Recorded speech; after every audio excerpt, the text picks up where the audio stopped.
GM.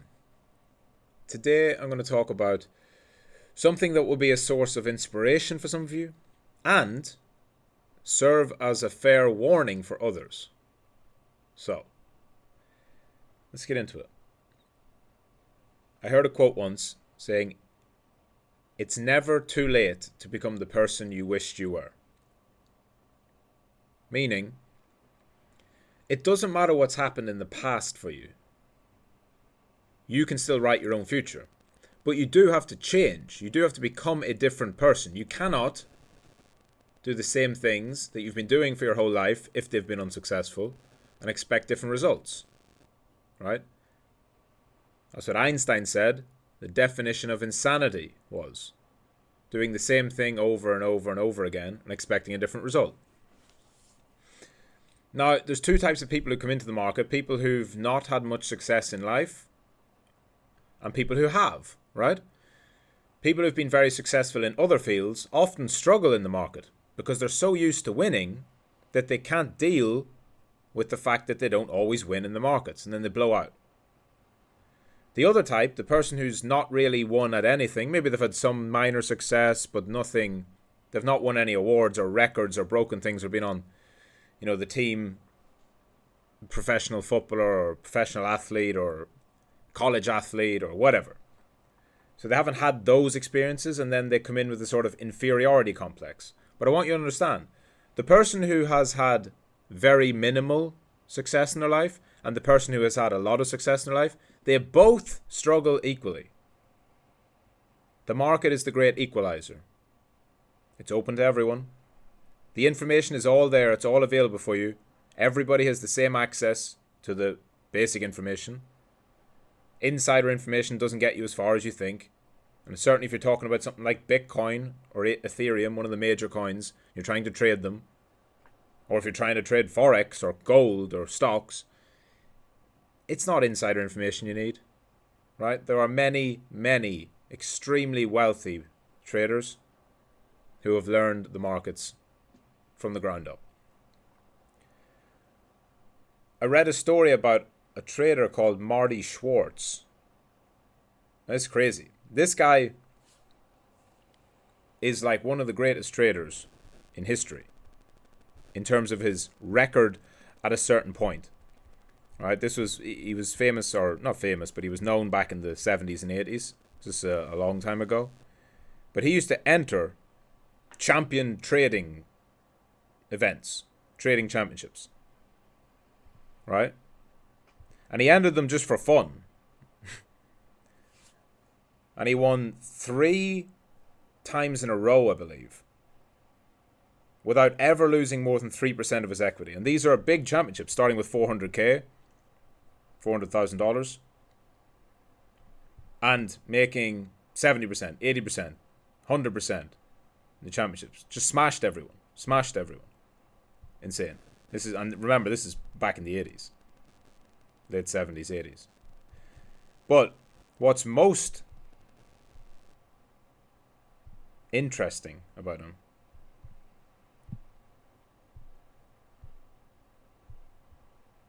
is that he began his career. We couldn't even call it a career. This guy started off for 10 years losing. 10 years. His first 10 years as a trader, he lost over and over and over again. He lost his net worth. He had to borrow money from family, borrow money from friends, lost it again. Back to work, save up a stake, into the market again, lost it again. For 10 years. Before he figured it out. And which is crazy, what he figured out was he had no process. He had no methodology, he had no system. He was just trading off of what he would read. And, so many people do this. And you can fall into this trap if you've been in the markets for years and you've watched the charts and you've listened to news and you know a lot about what's going on. But you've never synthesized all that into a plan or a process. You can think you know a lot. You can objectively have a lot of information. You could tell someone, yeah, I know what price Bitcoin was on the 15th of January 2022, right? But if you can't synthesize, if you can't bring all that information together, you're not going to be successful. And this guy did that for 10 years, then went on to turn 5 figures into 9 figures, right? Massive, insane. And he said the biggest thing that turned him from a loser into a winner was when he was able to separate his ego from making money. When he was able to accept being wrong.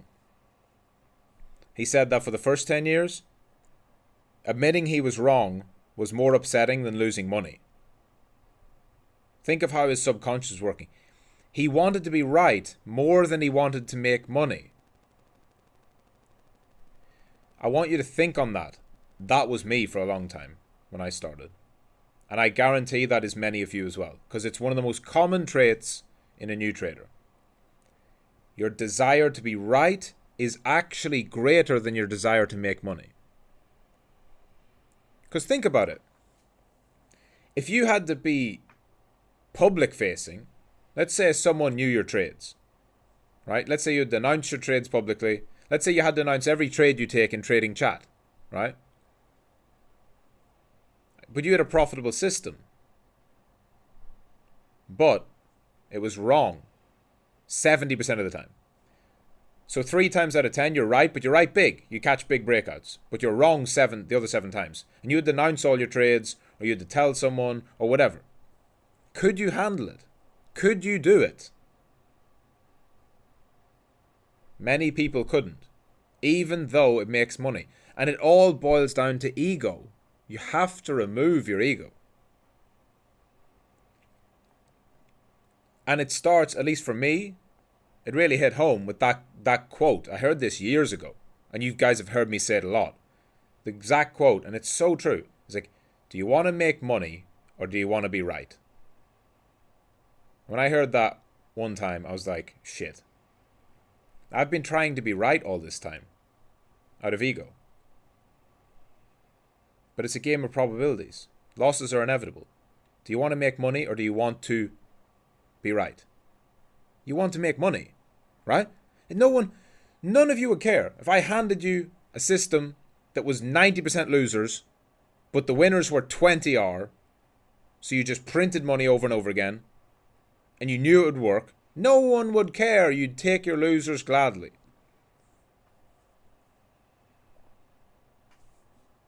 He said he used to try and will things to happen. Does that sound familiar? He used to enter a position and then say, the market has to go here. It has to go here.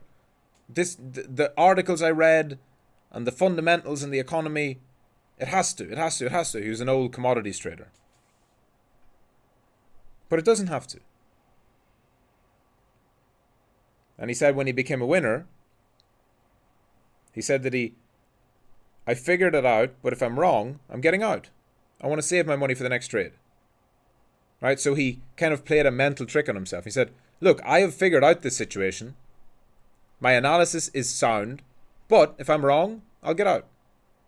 So he accepted the loss before he got in the trade. Another thing that I say. Accept the loss before you get in. It doesn't mean your analysis isn't valid. Your analysis can be perfectly valid. We can have a perfectly bearish setup or a perfectly bullish setup with good news or bad news, with positive flows or negative flows. You can take your trade and you can be wrong, but just accept it before you go in. And he said then the final thing that helped shift him was that by living the philosophy that his winners were always in front of him, it wasn't painful to take a loss. Think on that as well. There's a lot of wisdom in what he said. He didn't go into each trade saying, I'm going to make loads of money, or this is a winner for sure, or counting all the money he's going to make and how to spend it. No, but he said, if he took a loss, he's like, it's okay. My winners are always ahead of me. Winners are going to come because I know how to trade. I have a process, I have a system, I know I can trade. The winners will come. So when I have a loser, okay, cool. I manage my risk, I get out. The next winner will come. Lots of wisdom in there. So that's it. Think about it. It's never too late to become the person you wished you were. If there's anyone here who's older listening to this, that maybe hasn't got to where they want to in life, I want you to hear that. It's never too late to become the person you wish to become.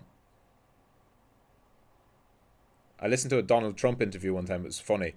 The interviewer was telling him about, questioning him about, oh, you're 77, you run for president?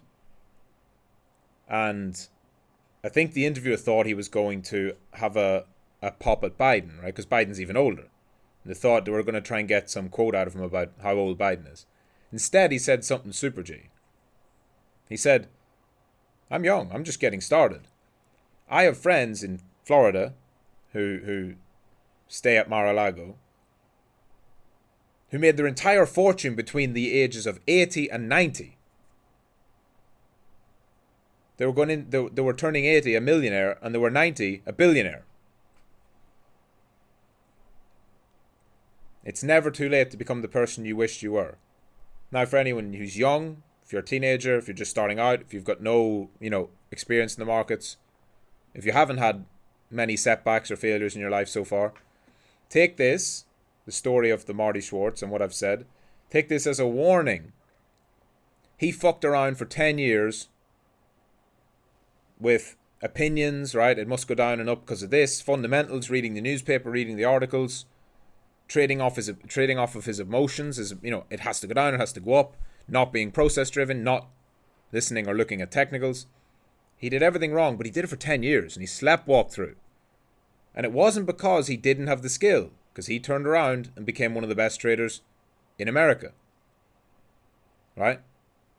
Don't fall into a trap of throwing away 2 years, 3 years, 4 years by trying to tell the market what to do, by trying to make too much money, by thinking about, I want to put my money in and I want to get this, I want to get that. Forget all that.